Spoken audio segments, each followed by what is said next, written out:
Assalamualaikum warahmatullahi wabarakatuh. Selamat pagi teman-teman semua. Semoga di pagi hari ini kita mulai perkuliahan pertemuan tempat ini dengan semangat ya.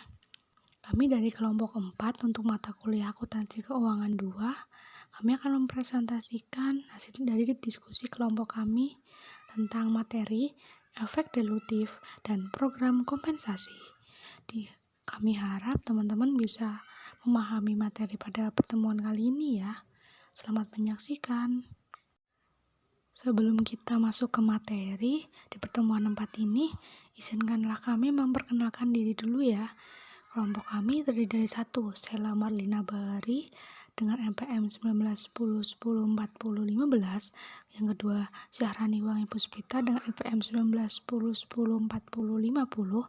Yang ketiga ada Sylvia Rizky Ardiani dengan NPM 1910104080. Dan yang terakhir ada Nabila Guna Pramesti dengan NPM 19104125. Selanjutnya, kami akan memulai presentasi untuk materi kali ini ya. Selamat menyaksikan. Materi yang akan dibahas dan dipaparkan pada pertemuan kali ini, yang pertama, utang konversi. Selanjutnya, saham preferen konversi. Lalu, yang ketiga, materi waran saham. Yang keempat, materi mengenai akuntansi untuk kompensasi saham.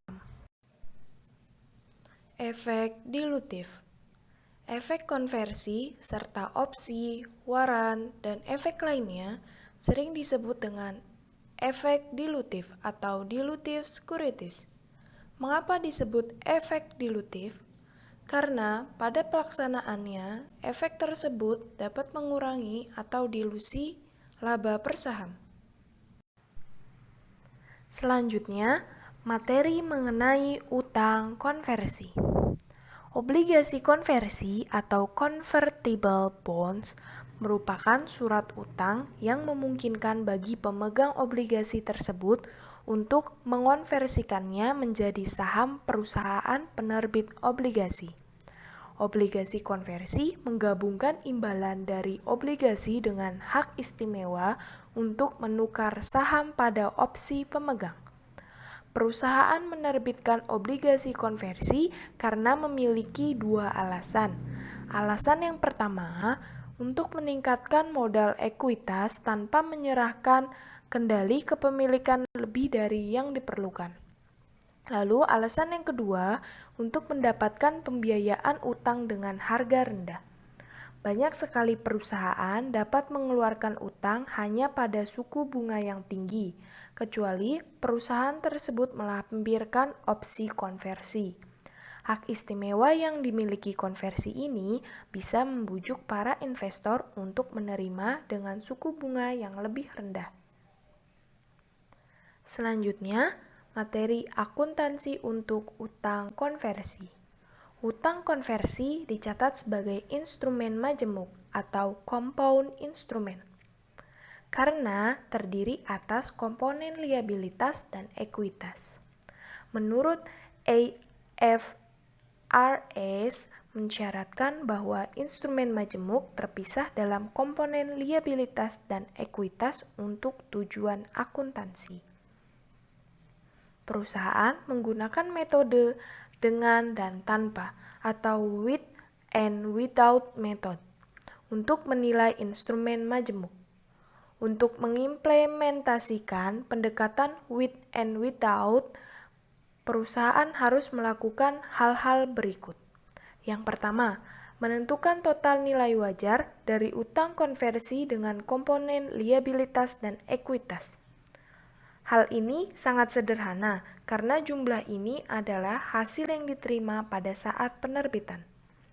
Lalu yang kedua, perusahaan kemudian menentukan komponen liabilitas dengan menghitung nilai sekarang neto dari semua arus kas masa depan kontraktual yang didiskontokan pada suku bunga pasar.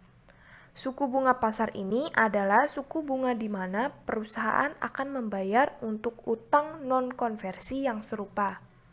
Lalu yang ketiga, Perusahaan mengurangi estimasi komponen liabilitas yang dilakukan pada langkah kedua dari nilai wajar utang konversi atau hasil penerbitan sampai pada komponen ekuitas. Artinya, komponen ekuitas adalah nilai wajar utang konversi tanpa komponen liabilitas. Selanjutnya, penyelesaian utang konversi. Ada 4 situasi penyelesaian utang konversi. Yang pertama, pembelian kembali pada saat jatuh tempo. Yang kedua, konversi pada saat jatuh tempo. Yang ketiga, konversi sebelum jatuh tempo. Yang keempat, pembelian kembali sebelum jatuh tempo. Ayat jurnal ini bisa teman-teman lihat di buku halaman 72 sampai 74. Selanjutnya, induksi konversi. Biaya induksi konversi atau induk conversion merupakan biaya untuk mendapatkan modal ekuitas.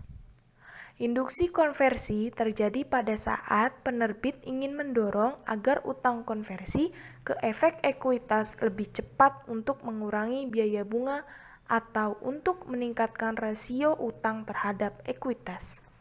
Perusahaan penerbit melaporkan induksi konversi sebagai beban periode berjalan. Baik, saya di sini akan menjelaskan tentang saham preferred konversi. Apa sih itu saham preferred konversi? Saham preferred konversi atau bisa disebut convertible preference share termasuk memiliki pilihan bagi para pemegang saham untuk mengonversi saham preferred menjadi jumlah yang tetap dari saham biasa. Saham preferred konversi ini dilaporkan sebagai bagian dari ekuitas. Ketika saham preferred dikonversi atau dibeli kembali, tidak ada keuntungan atau kerugian yang diakui. Alasannya adalah bahwa perusahaan tidak mengakui keuntungan atau kerugian yang melibatkan transaksi dengan pemegang saham yang ada. Baik teman-teman, untuk lebih mematangkan pemahaman kalian tentang saham preferred konversi, di sini saya akan menjelaskan melalui ilustrasi dari contoh soal saham preferred konversi. Sebagai contoh, di sini ada Moores Company. Moores Company ini akan menerbitkan 1000 saham preferred konversi yang memiliki nilai parinya sebesar 1 euro per saham, dan saham tersebut diterbitkan dengan harga 200 euro per saham. Jurnal untuk mencatat transaksi ini adalah pertama ini untuk mencatat penerbitan saham preferred konversi dulu ya. Nah, jurnalnya adalah di sebelah debit ada kas dengan nilai 200 euro. Ya, di sebelah kredit ada modal saham preferred sebesar 1000 euro dan premi saham ekuitas konversi sebesar 199.000 euro. Asumsikan bahwa saham konversi ini selanjutnya menjadi per saham masing-masing 25 saham biasa dengan nilai parinya 2 euro dan nilai wajarnya 410 euro. Maka jurnal untuk mencatat konversi atas saham preferred konversi adalah di sisi debit ada modal saham preferred sebesar 1000 euro, premi saham ekuitas konversi sebesar 199 euro, dan di sisi kreditnya ada modal saham biasa sebesar 50.000 euro dan premi saham biasa sebesar 150.000 euro. Baik, untuk lanjutannya, untuk soal Moores, seperti yang telah dijelaskan bahwa Moores ini tidak menggunakan metode nilai buku, dan Moores tidak mengakui keuntungan atau kerugian. Nilai wajar dari saham biasa diabaikan dalam perhitungan ini. Jika saham preferred konversi dibeli kembali dan bukan dikonversi, maka Moores akan membuat jurnal sebagai berikut. Jurnal yang Moores gunakan adalah jurnal untuk mencatat pembelian kembali saham preferred konversi. Di sisi debit ada modal saham preferred sebesar 1000 euro, premi saham ekuitas konversi sebesar 199.000 euro, dan saldo laba sebesar 210.000 euro. Dan di sisi kreditnya ada kas sebesar 410.000 euro. Morse tidak melaporkan keuntungan atau kerugian dari pembelian kembali. Kelebihan pembayaran di atas nilai buku dan saham preferred konversi biasanya didebit ke saldo laba. Di dalam teori dinyatakan bahwa kelebihan dividen akan dibayarkan kepada pemegang saham preferred untuk memfasilitasi pembelian kembali. Terima kasih. Di sini saya akan menjelaskan tentang waran saham. Waran adalah sertifikat yang memberikan hak pemegang saham untuk membeli saham pada harga tertentu dalam jangka waktu yang telah ditetapkan. Opsi ini mirip dengan hak istimewa konversi. Waran jika dilaksanakan akan menjadi saham biasa dan biasanya memiliki efek diluktif atau mengurangi laba per saham, mirip dengan konversi pada obligasi konversi. Namun, perbedaan substansial antara efek konversi dan waran saham adalah setelah pelaksanaan waran, pemegang harus membayar sejumlah uang tertentu untuk mendapatkan saham. Penerbitan waran atau opsi untuk membeli saham tambahan biasanya timbul dalam 3 situasi sebagai berikut. Yang pertama adalah ketika mengeluarkan berbagai jenis efek seperti obligasi atau saham preferen. Perusahaan sering memasukkan waran untuk membuat efek lebih menarik dengan memberikan insentif dorongan ekuitas. Yang kedua, ketika penerbitan saham biasa tambahan, pemegang saham lama memiliki hak untuk memesan efek terlebih dahulu untuk membeli saham biasa. Yang pertama, perusahaan dapat menerbitkan waran sebagai bukti atas hak itu. Yang ketiga yaitu perusahaan memberikan waran, sering disebut dengan opsi saham kepada eksekutif dan karyawan sebagai bentuk kompensasi.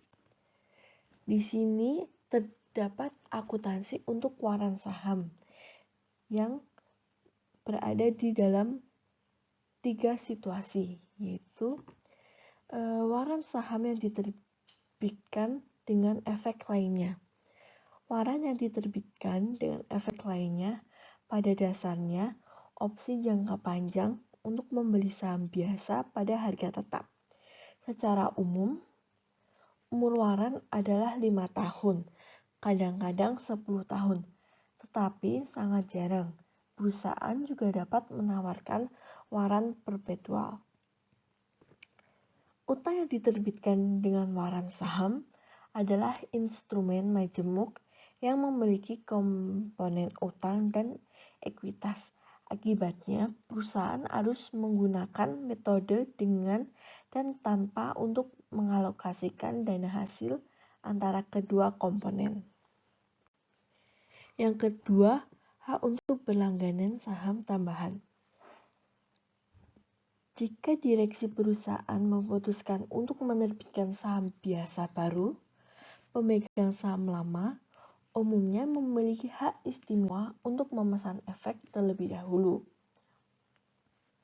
Untuk membeli saham baru yang diterbitkan sesuai dengan jumlah kepemilikannya. Hak istimewa ini disebut dengan hak saham. Menyelamatkan pemegang saham lama untuk memikul beban akibat diluktif atas hak suara tanpa persetujuan mereka. Selain itu, hak ini juga memungkinkan mereka untuk membeli saham yang kemungkinan di bawah nilai pasarnya. Berbeda dengan waran yang diterbitkan dengan efek lainnya. Waran yang diterbitkan utuh hak saham memiliki durasi pendek. Yang ketiga adalah program kompensasi saham. Konsensus opini adalah bahwa program kompensasi yang efektif merupakan salah satu yang memenuhi hal-hal sebagai berikut. Kompensasi berbasis kinerja karyawan dan perusahaan. Yang kedua, memotivasi karyawan agar menghasilkan tingkat kinerja yang tinggi. Yang ketiga, membantu mempertahankan eksekutif dan memungkinkan untuk perekrutan pegawai baru. Yang keempat, memaksimalkan manfaat setelah pajak karyawan dan meminimalkan biaya setelah pajak karyawan. Dan yang terakhir, menggunakan kriteria kinerja di mana karyawan memiliki pengendalian. Di sini saya akan menjelaskan mengenai akuntansi untuk kompensasi saham. Yang dibahas dalam akuntansi untuk kompensasi saham yaitu ada program opsi saham, program saham terbatas, program pembelian saham karyawan, pengungkapan program kompensasi, dan perdebatan akuntansi opsi saham. Program opsi saham. Di dalam program ini melibatkan dua isu akuntansi utama. Yang pertama, bagaimana menentukan beban kompensasi, dan yang kedua, selama berapa periode untuk mengalokasikan beban kompensasi. Dalam menentukan beban, berdasarkan metode nilai wajar, perusahaan menghitung total beban kompensasi yang diharapkan akan vest pada tanggal pemberian opsi kepada karyawan.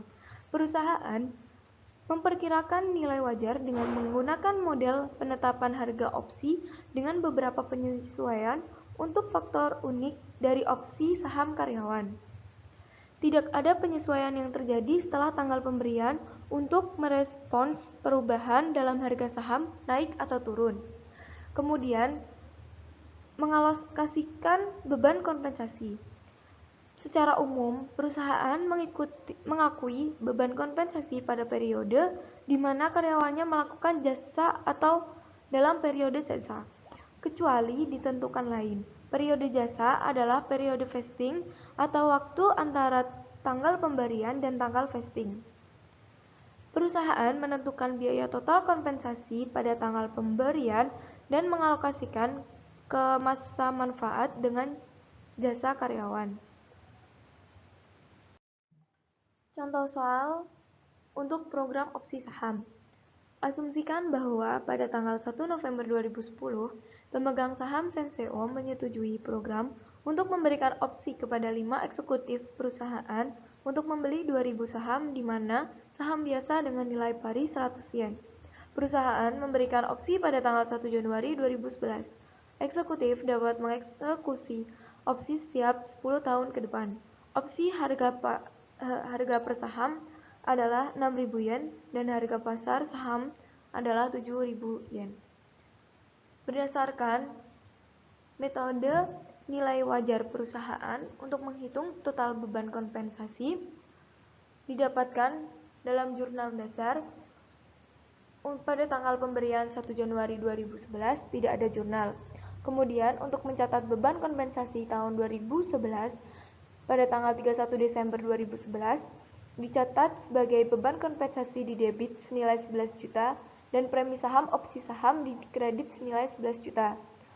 Kemudian untuk mencatat beban kompensasi tahun 2012 pada tanggal 31 Desember 2012 sama, yaitu beban kompensasi di debit senilai 11 juta dan premi saham opsi saham di kredit senilai 11 juta. Seperti yang ditunjukkan bahwa Sen mengalokasikan beban kompensasi secara merata selama periode jasa 2 tahun.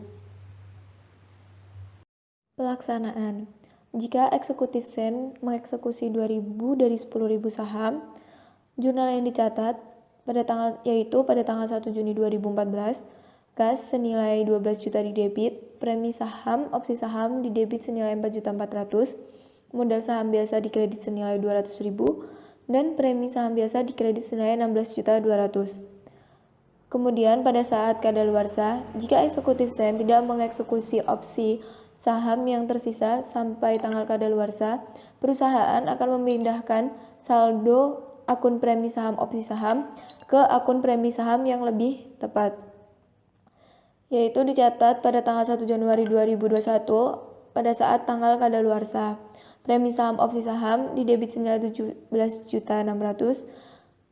dan premi saham kadaluarsa di kredit senilai 17.600.000. Penyesuaian opsi saham yang tidak dieksekusi tidak membatalkan permintaan untuk mencatat biaya jasa yang diterima dari eksekutif dan diatribusikan ke program opsi saham.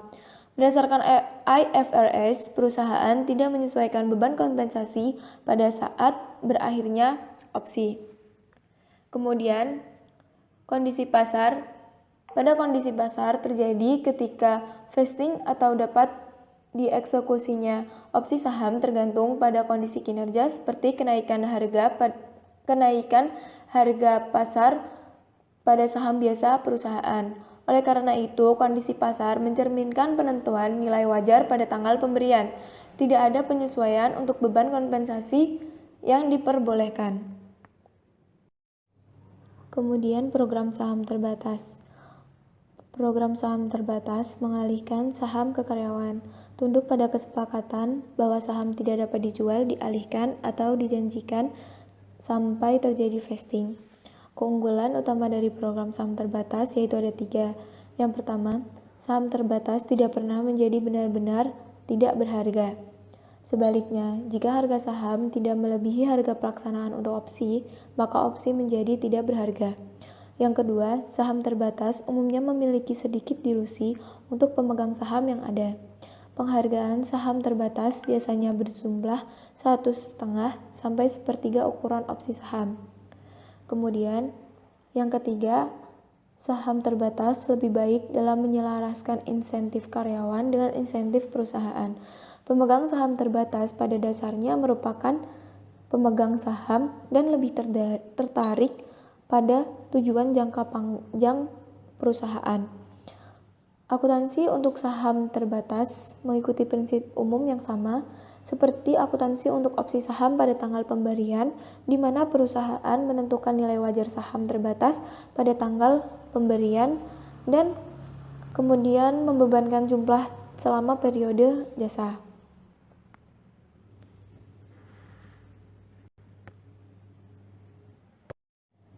Contoh saham terbatas. Asumsikan bahwa pada tanggal 1 Januari 2011, Ogden Co. menerbitkan 1.000 saham terbatas untuk CEO Christie de George. Saham Ogden memiliki nilai wajar $20 per saham pada tanggal 1 Januari 2011. Periode jasa yang terkait dengan saham terbatas adalah 5 tahun. Vesting terjadi jika De George berada dalam perusahaan untuk periode 5 tahun dan nilai pari adalah $1 per saham. Penyelesaiannya yaitu Ogden membuat jurnal pada tanggal pemberian 1 Januari 2011 dicatat sebagai berikut. Kompensasi yang belum diterima didebit senilai 20.000. Modal saham biasa dikredit senilai 1.000 dan premi saham biasa dikredit senilai 19.000. Kemudian, kompensasi yang belum diterima merupakan biaya jasa yang belum dilakukan dan bukan merupakan aset. Pada tanggal 31 Desember 2011, Ogden mencatat beban kompensasi sebesar $4.000 sebagai berikut. Beban kompensasi di debit senilai 4.000 dan kompensasi yang belum diterima dikredit senilai 4.000. Ogden mencatat beban kompensasi sebesar $4.000 untuk setiap 4 tahun berikutnya, tahun 2012 sampai tahun 2015. Program pembelian saham karyawan. Program pembelian saham karyawan atau PPSK pada umumnya mengizinkan semua karyawan untuk membeli saham pada harga diskonto selama periode waktu pendek. Perusahaan menggunakan program ini untuk menjamin modal ekuitas atau untuk menginduksi perluasan kepemilikan saham biasa antar karyawan. Program ini bersifat wajib dan harus dicatat sebagai beban selama periode jasa. Selanjutnya, pengungkapan program kompensasi. Perusahaan harus mengungkapkan sepenuhnya status program kompensasi mereka pada akhir periode. Secara khusus, perusahaan dengan pengaturan pembayaran berbasis saham harus mengungkapkan informasi yang memungkinkan pengguna laporan keuangan untuk memahami beberapa hal sebagai berikut. 1. Sifat dan tingkat pengaturan pembayaran berbasis saham yang ada selama periode tersebut. 2. Bagaimana nilai wajar barang dan jasa yang diterima atau nilai wajar instrumen ekuitas yang diberikan selama periode yang ditentukan. 3. Pengaruh transaksi pembayaran berbasis saham pada laba atau rugi neto perusahaan selama periode berjalan dan pada posisi keuangannya. Yang terakhir yaitu perdebatan akuntansi opsi saham. Menurut IASB, mereka menghadapi pertentangan yang cukup besar ketika mengusulkan metode nilai wajar untuk akuntansi opsi saham. Hal ini tidak mengherankan karena metode nilai wajar menghasilkan biaya kompensasi yang relatif lebih besar dibandingkan model nilai intrinsik. Banyak perusahaan kecil berteknologi tinggi yang kuat dengan oposisi mereka dengan alasan hanya melalui penawaran opsi saham mereka dapat menarik manajemen profesional kelas atas. Mereka berpendapat bahwa mengakui sejumlah besar beban kompensasi berdasarkan program ini menempatkan mereka pada kerugian kompetitif terhadap perusahaan besar yang dapat menahan beban kompensasi yang lebih tinggi. Seperti pernyataan salah satu eksekutif berteknologi tinggi, yaitu jika tujuan Anda adalah untuk menyerang eksekutif kucing gendut di perusahaan multimiliar dolar, maka silahkan lakukan. Namun tidak dengan mengorbankan orang-orang yang berjalan ramping dan sangat berarti yang mencoba membangun bisnis dan menciptakan lapangan kerja dalam prosesnya. Sekian presentasi dari kelompok kami. Apabila ada kekurangan kesalahan kata, kami mohon maaf yang sebesar-besarnya. Apabila dari teman-teman ada yang ingin bertanya, mengkritik atau memberi sanggahan, silakan langsung ke grup Telegram. Terima kasih atas perhatiannya. Wassalamualaikum warahmatullahi wabarakatuh.